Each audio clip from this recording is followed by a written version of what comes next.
আসসালামু আলাইকুম। আজ মহান 5ই আগস্ট 2025।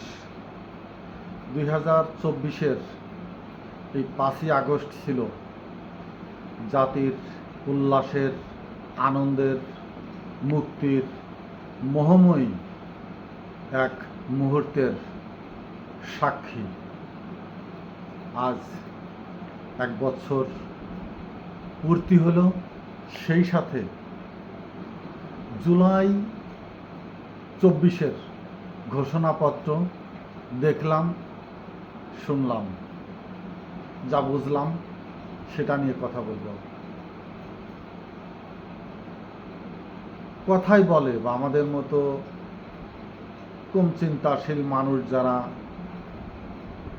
জ্ঞানহীন, মূর্খদীপ্ত, জ্ঞানদীপ্ত না মূর্খদীপ্ত মানুষ যারা, তারা বলে 5ই আগস্ট বাংলাদেশি স্বাধীনতাকামী গণতন্ত্রকামী মানুষের মুক্তির দিবস, আর 8 তারিখে ছিল সেই স্বাধীনতাকামী, মুক্তিকামী, গণতান্ত্রিক কামী মানুষের মৃত্যু দিবস। অর্থাৎ 8 তারিখে ইন্টিরিমেন্ট গভর্নমেন্ট বা অন্তর্বর্তীকালীন সরকার যে শপথ নিয়ে দায়িত্ব নিয়েছিল, তাদের যে মঞ্চ, তাদের যে উপস্থিতি এবং যে প্রক্রিয়ায় এই অন্তর্বর্তীকালীন সরকার গঠিত হয়েছিল, সেটাকে অনেকেই মৃত্যু বলেই মনে করে।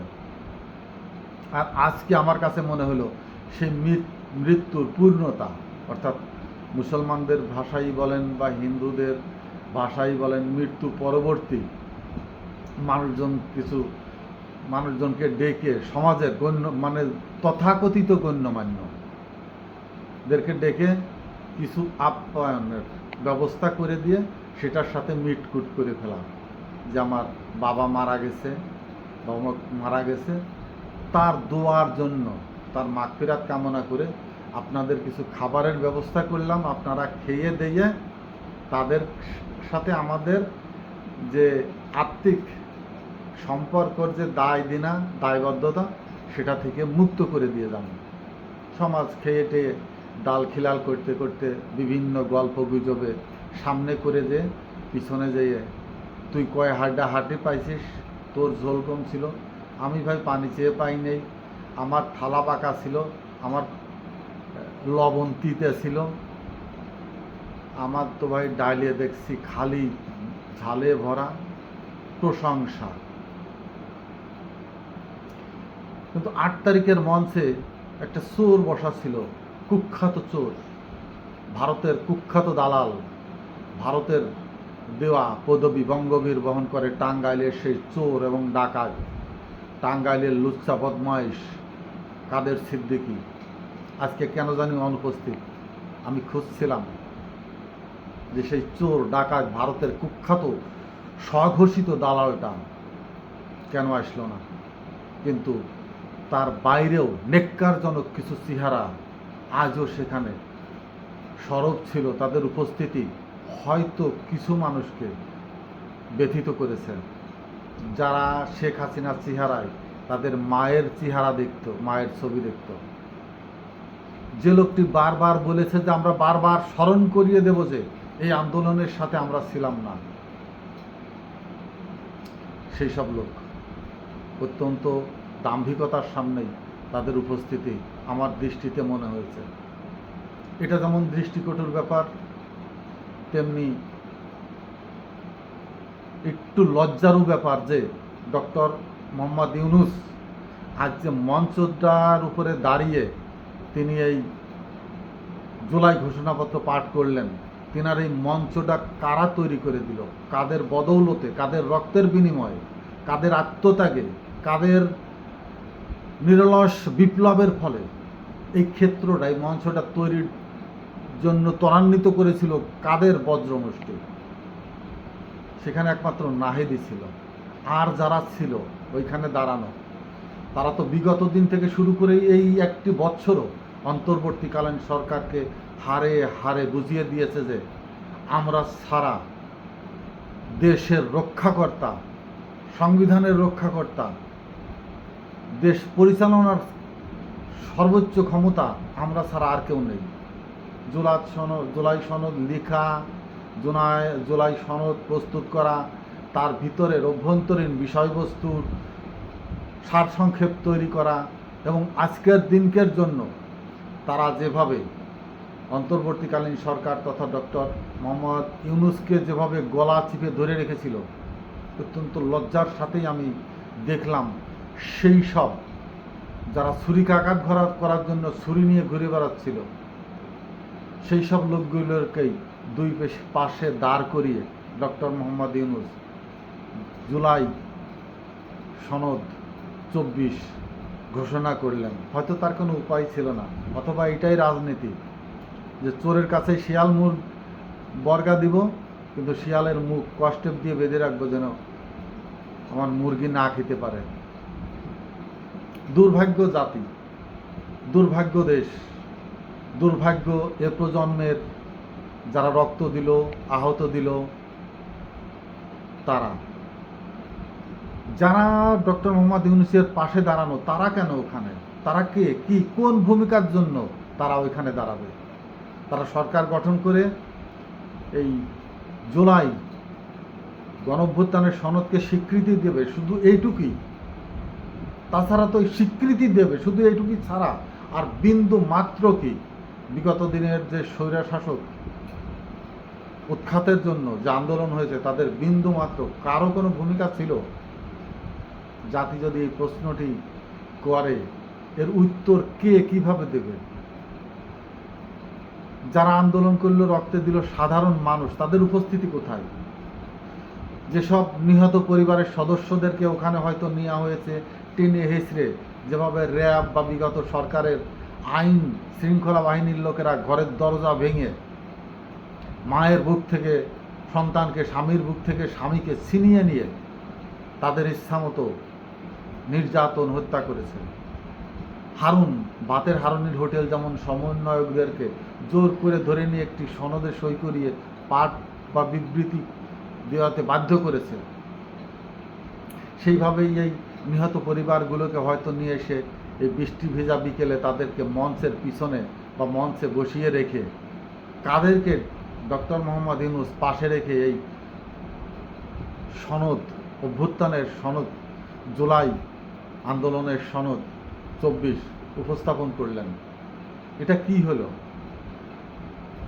এটা কি হলো?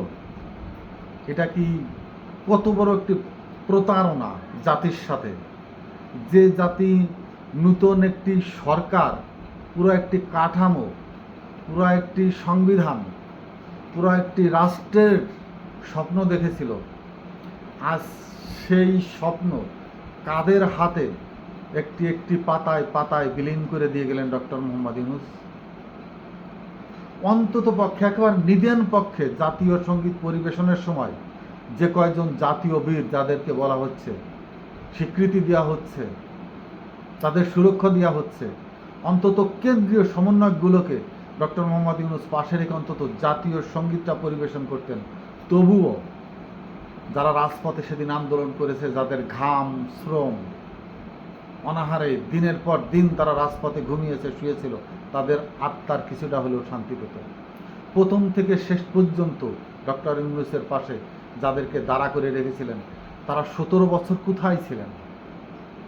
তাদেরকেই চলে যাওয়ার কথা ছিল সাধারণ জনতার কাতারে, আর সাধারণ মানুষের কাতারে দাঁড়িয়ে ডক্টর মোহাম্মদ ইউনূসকে আজকে জুলাইয়ের অভ্যুত্থান বা জুলাই সনদ ঘোষণা করার কথা ছিল। তার মানে কি হলো? এই রাজনীতির যে তথাকথিত মুষ্টিমেয় কতক নেতা, কতক দল, এদের বাইরে সাধারণ মানুষের কোনো কণ্ঠস্বর নেই, সাধারণ মানুষের কোনো আশা আকাঙ্ক্ষা নেই, সাধারণ মানুষের কোনো চাওয়া পাওয়া, বিপ্লব, অভ্যুত্থান কিছুই হতে পারে না। তারা শুধু রাজনৈতিক দলের কৃতদাস, গোলাম, হুকুম বহনের তপলিবাহক, তাছাড়া আর কিচ্ছুই নয়। আমরা গুটি কয় মানুষকে যাদের ওখানে দেখলাম, হ্যাঁ, একমাত্র জামাত যারা তাদের মুরব্বীদের হারিয়েছে, দেশের অত্যন্ত মেধাবী সৎ মানুষদেরকে হারিয়েছে। বিএনপি ইলিয়াস আলীকে হারিয়েছে। তাছাড়া হ্যাঁ, নারায়ণগঞ্জের ওই ছেলেটার নাম কি, জেলে রেখে যাকে হত্যা করা, মেরে ফেলানো হলো শেখ হাসিনার, সরাসরি শেখ হাসিনার নির্দেশে তাকে। তারপরে যাদেরকে ফাঁসি দেওয়া হলো, তথাকথিত 15ই আগস্টে যে সেনা সদস্যদেরকে, তার কিছু লোকজনকে, বজলু সাহেব সহ যাদেরকে এনে শেখ হাসিনা নিজ হাতে জবাই করেছেন, এই যে যারা নিবেদিত প্রাণ ছিল, তাদের প্রতিনিধিত্বই তো থাকার কথা ছিল আজকের ডক্টর মোহাম্মদ ইউনূসের চারপাশ ঘিরে। আন্দোলন হোক, অভ্যুত্থান হোক, যাই হোক, সেকেন্ড বিপ্লবী হোক, যাই হোক, সাধারণ মানুষ কিন্তু জুলাই আগস্টের 5 তারিখ পর্যন্ত রাজপথ দাপিয়ে বেরিয়েছে, কাঁপিয়ে তুলেছিল স্বৈরার শাসক এবং সেই গণতান্ত্রিক ধারারই এক সরকারকে এদেশ থেকে তাড়িয়ে দিয়েছিল। এটা যেন মাথায় রাখে, মনে রাখে। আজ যারা ডক্টর মোহাম্মদ ইউনূসের বুকে পা, গলা চেপে ধরে তার পাশে দাঁড়িয়ে থাকতে বাধ্য করেছে, জাতিকে দেখাতে বাধ্য করেছে যে টেলিভিশনে আমাদেরই দেখবে, তোমাদের নয়, এই দৃশ্য, এই ইতিহাস আবারও লিখিত হয়ে থাকবে।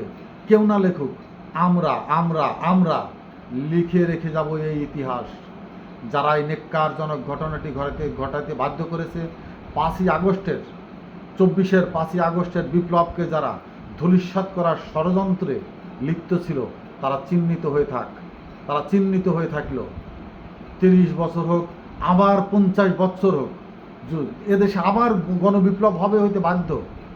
কারণ আজকে যেসব চেহারা, যে মডিফাইড তারা জাতিকে করে দেখাইল, পরবর্তী একটি বিপ্লবে সেই স্বৈরা শাসকের মতো শাসক, স্বৈরা শাসক সহ স্বৈরা শাসকের তথাকথিত যেসব রাজনৈতিক দল এদেশকে স্বৈরা শাসকের বৃন্তের ভিতরে রাখতে সাহায্য করেছে, সহযোগিতা করেছে, বাধ্য করেছে সাধারণ মানুষকে, তারা সহ পুরা রাজনৈতিক অঙ্গনের মানুষকে একদিন এদেশ থেকে বিতাড়িত হইতে হবে, বিতাড়িত হইতে হবে, বিতাড়িত হইতে হবে।